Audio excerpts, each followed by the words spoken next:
everyone on YouTube, my name is TheShadowedOne1 and I'm back for the top 10 movies of 2018. So 2018's been a really hit or miss year for movies. We've had a lot of good ones, had a lot of bad ones. It's the same with every year. But when we've had a good movie, we've had a movie that blows your mind. Like Mad Max Fury Road blows your mind.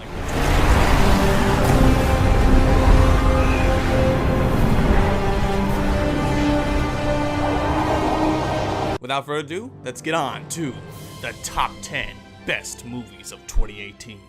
And number 10, we have Black Panther. Yeah, the movie was really good when it first came out, and everyone just kept hyping up, and now it's honestly kind of become overrated because everyone's saying this is the best movie ever. Like, best picture for Black Panther. I'm like, no. I'll tell you a movie that deserved best picture for a comic book film, The Dark Knight. It's a good movie. It's got one of the best villains in Marvel with Killmonger. Michael B. Jordan's Killmonger is probably one of the best Marvel villains they've had in a while. But otherwise, it was a good Marvel movie. It wasn't the best. Everyone keeps saying it's the best Marvel movie. Like, no. Iron Man is still probably the best Marvel movie. And another movie that I'm about to mention later. At number 9, we have Ready Player One. Spielberg does at least one film every year. And this is one that I wasn't expecting him to do because it's a big, pure CGI film, fantasy world.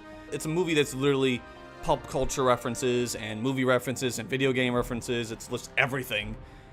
And I loved it. I thought the characters were really nice. I liked the dynamics between Parsifal and the other one, I can't remember. And Ben Mendelsohn and IROC. I love those characters and their interactions. The visual effects are pretty astounding. If this movie doesn't get nominated for Best Visual Effects, it's going to be really disappointing. All in all, that's probably why it's number 9 on my list and not much higher. At number 8, we have Aquaman. I thought it was good first time I saw it, but I still had inklings about it. It's pretty much Avatar meets Lord of the Rings, big CGI everywhere, everyone's underwater. It's really, I mean, the visual effects for this film are pretty damn incredible. And in fact, the fact that they had to CGI everyone's hair, their clothes moving underwater is pretty astounding. Honestly, I think my favorite character in the movie is Black Manta. The Black Manta sequence in the desert city or Italy was incredible, and that's probably one of the best action scenes of the entire year. Jason Momoa really pulls off his acting chops, and he also does a great job as Aquaman. Everyone kept doubting Gal Gadot as Wonder Woman, and she killed it. And then Jason Momoa comes along, and he kills his Aquaman. And that concludes my thoughts about Aquaman at number 8. At number 7, we have A Quiet Place. One of the biggest surprises of 2018. It's the perfect kind of horror, suspense, thriller movie you've kind of been waiting for. A movie that literally tells you to shut up or you die. Is such a great tagline. Why can't you talk? Why, if you make a noise, you die. And you have these monsters that come out of nowhere and just kill you if you make a single noise, which means if you fart or snore in this kind of apocalypse, you'd be dead immediately. So I would be dead already. I would know I would not make it. And this is John Krasinski's directing debut film, and he killed it, and it's awesome. And he also stars in it. And Emily Blunt, his actual wife in real life, also stars in it. And the kids are also good. And the visual effects are also awesome on the monsters when you can see them. I mean, someone gets killed in the opening, and that immediately sets the tone that no one is safe. And that's the best kind of movie, because a movie where no one is safe is the best one, where stakes are high, because anyone can die. And that's why A Quiet Place is number 7 on this list. At number 6, we have a surprise. Jurassic World Fallen Kingdom is not higher or lower. I wasn't really sure where to put it. This was my most anticipated movie of 2018, and I was super excited and super hyped up over it. It was okay. It could have had more going for it. It wasn't disappointing, but it wasn't everything that it should have been. I like the story, but some of the characters and writing of the film was just kind of bad. So that was a little disappointing, but otherwise, the visual effects were way better than the first Jurassic World. They actually included more practical effects, which is something that Jurassic World was severely lacking, except for one scene in the film with the dying Patasaur. This one they actually had Rexy full size. They actually had Blue full size. They made an Indoraptor. I mean, it had a lot of great practical effects that really brought home that Jurassic Park feel. But otherwise, some of the decisions were kind of bad, but that's really all I want to say about Jurassic World Fallen Kingdom. At number 5, we have Halloween. Yes! This is another movie I was really looking forward to, but I wasn't sure what to expect with this film, because I'm like, okay, it's a reboot, but it's a sequel. It ignores all the other Halloween films except for the first one, so it's a sequel, but still kind of a soft reboot at the same time. and it blew my mind. I remember going in, I'm like, okay, next stabs, there has to be someone has to get stabbed to a wall, someone has to get smashed into something, and then there has to be just, you know, pure meat smashing. And I got everything I wanted out of this film. The kills were awesome. Michael was terrifying again. He is fully the shape. He is the shape. He is the shadow. He's this monster that cannot be stopped.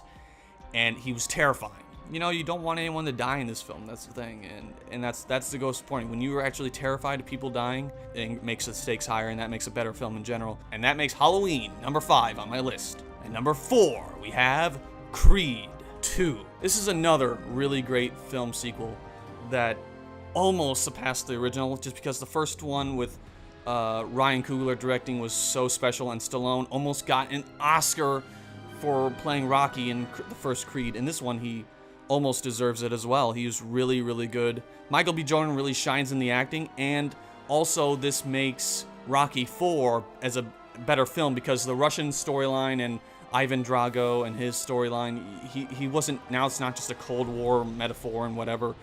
Drago actually felt like a character in this film, and his son also felt like a character. It was a really good film and a really good sequel in general. I refuse to believe that Stallone is done as Rocky. Do one more Creed, Stallone, then finish it, and you can die. I don't want him to die, just retire. At number 3, we have Sicario, Day of the Soldado. It should have just been called Soldado. It shouldn't have been called Sicario, because most people don't even know that there was a first Sicario that came out 3 years ago. Sicario 2 is actually a film that I think is better than the first Sicario, because a lot of the points in the first film just didn't matter to me. There's a whole cop subplot in the first film that just didn't go anywhere. In this one, there's a subplot that actually connects to the main plot, and it's way better. Benicio del Toro is absolutely the best part of this entire movie. Josh Brolin and their chemistry is incredible. I love these guys two together. The first one is more suspense and thriller. This one is more action-based, and I actually like it more because there's people getting killed a lot, and it's about starting a war with everybody in the Mexican border. And I can't wait to see what they do next, because these films are great.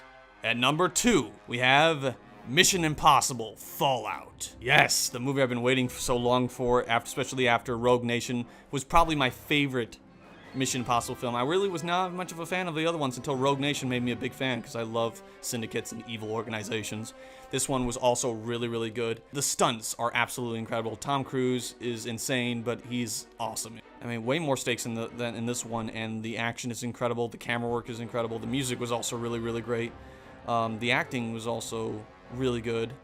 And Henry Cavill playing a villain with a mustache, the whole Justice League. Cavill was awesome, and he was terrifying in this movie. I don't think they're ever going to top Fallout or Rogue Nation after this point. I think that's it. That's the best Mission Impossible is going to get, because they really hit the bar. That's how high they went. At number 1, and the best movie of 2018 is, really no surprise, Avengers Infinity War. Of course it's Infinity War. It was easily the best movie of the year.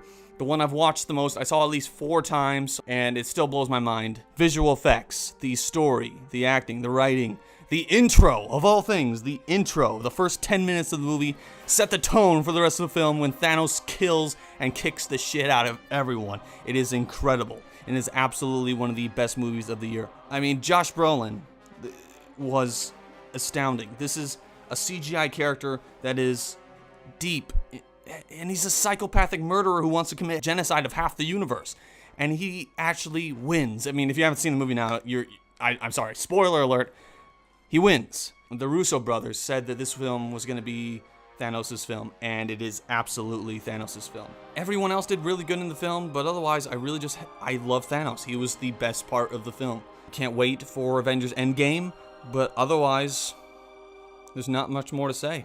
I just don't think Thanos throwing a moon. Yeah, no, that's not going to be topped. Sorry. All right, that wraps up my top 10 films of 2018. I hope you guys enjoyed. I'm glad I was able to make this video for you guys and just to see what were your top 10 films of 2018. I mean, hope you guys enjoyed. Thank you for watching, and I'll be seeing you next year in 2019. Let's make it a better year for movies. And have a happy new year.